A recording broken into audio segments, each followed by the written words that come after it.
tumepoteza jumla ya watu 7 na majeruhi 15. Na taarifa zinaonyesha kwamba watu hawa walikuwa wanakwenda shambani, ndipo wakagongana ambulance pamoja na guta ambayo ilikuwa imewabeba, na hao watu kupoteza maisha na kupata majeruhi hao. Mpaka sasa majeruhi tulikuwa nao hapa katika hospitali ya Mafinga, ya mji Mafinga, na wengine ambao wana hali mbaya kama 4 wanapelekwa katika hospitali ya mkoa wa Iringa.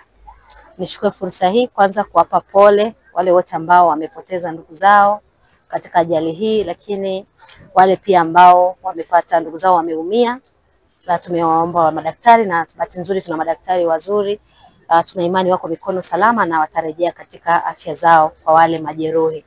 Na tunaendelea kuwaombea kwa Mwenyezi Mungu, tuna imani Mwenyezi Mungu atawaponya wale ambao wamepata majeraha.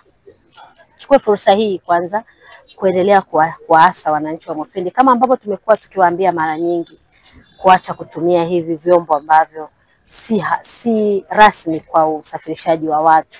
Jaribu kuangalia zile guta, kazi yake ni kusafirisha mizigo, lakini wao wamejaza watu tena kwa kiasi ambacho ni kikubwa zaidi hata ya uwezo wake.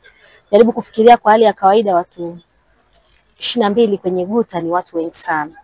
Kwa hiyo nichukue fursa hii kuwaomba, hata kama kweli tunatafuta, lakini tutafute kwa namna salama. Unaweza ukaona kama nia yao ilikuwa ni kwenda shamba, lakini tumeishia hospitali na wengine wameishia kupoteza maisha. 12 asubuhi imetokea ajali eneo la Uganga, ikihusisha ambulance ya kubebea wagonjwa ya hospitali ya mji wa Mafinga na guta toyo ambayo ilikuwa imebeba